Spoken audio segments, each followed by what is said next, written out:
Hi, this is Vincent from the Tyler McLay Realty Group, and today we're going to be talking about the benefits and incentives you have as a first-time buyer here in Ontario. Now, when purchasing a residential home, you have four main first-time buyer benefits, two of which are automatically applied, and the other two involve investment accounts in which you'll be contributing and withdrawing money when purchasing your first home.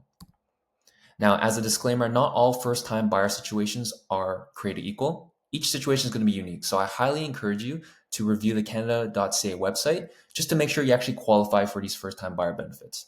Now, the common qualifications are the ones I've highlighted down here on the slide, and that's you're a resident in Canada. You've previously not owned a home before this one. You're going to be living in this home for at least a year as a principal residence, and you're at least 18 years old. So jumping straight into it, we have our first benefit, which is the home buyer's tax credit. And this allows you to claim up to $10,000 or a rebate of $1,500 on your tax return. Now, this can't be shared among spouses. So if you're purchasing with your partner for the first time, only one of you can claim this tax credit, or you can split it amongst yourselves as long as the amount doesn't exceed the $10,000. Next, we have the land transfer tax refund. And when you purchase your first home, you're liable for land transfer tax, and it's going to be for both the municipal and provincial portion when you purchase in Toronto, like a double land transfer tax. So what this tax refund does, it gives you back $4,000 if you purchase a home anywhere in Ontario, or $8,475 if you're purchasing in Toronto, because to factor in for the double land transfer tax. Now, these amounts will be reflected in the statement of adjustments, which is a document that simply adjusts the purchase price based on all the debits and credits that the buyers and sellers owe each other. Now, one common situation that I see when working with couples, and if you're in this situation, please listen. And this is when you have a first time buyer and the partner is not a first time buyer. So I would highly encourage you to work with your realtor, your lawyer, and your mortgage broker to make it work so that the first time buyer is purchasing 99% of the home. That way, they'll be able to claim 99% of this tax refund. Okay, so next we have the home buyer's plan, which uses the RSP investment account. And what's great about the RSP is any money you contribute into the account is tax deductible. So let's say you contribute $10,000 into your investment account. Next year, you can claim or deduct $10,000 from your taxable income. Now, the home buyer's plan is special because it allows first-time buyers to withdraw up to $60,000 from the RSPs tax-free. Because otherwise, when you take money out of your RSP, it's taxable.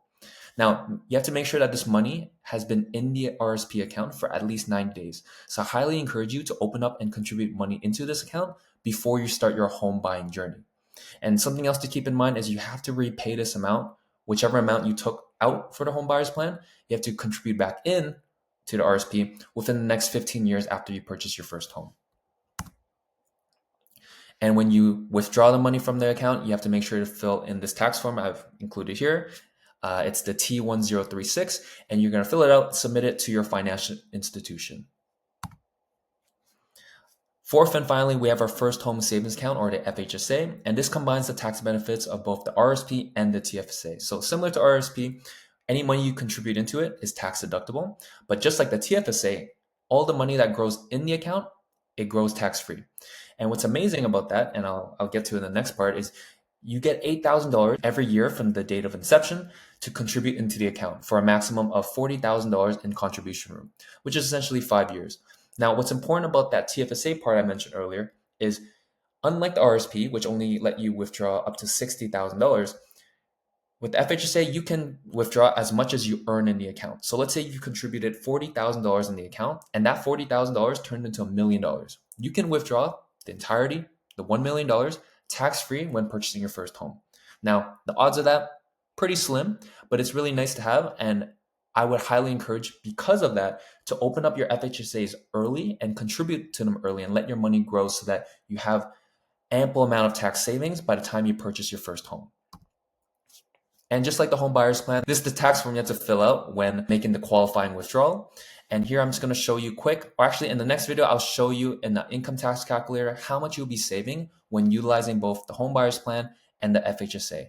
But all in all, those are your first time buyer benefits. If you have any questions, I do specialize in first time buyers. So please reach out if you have any questions. I'm more than happy to help.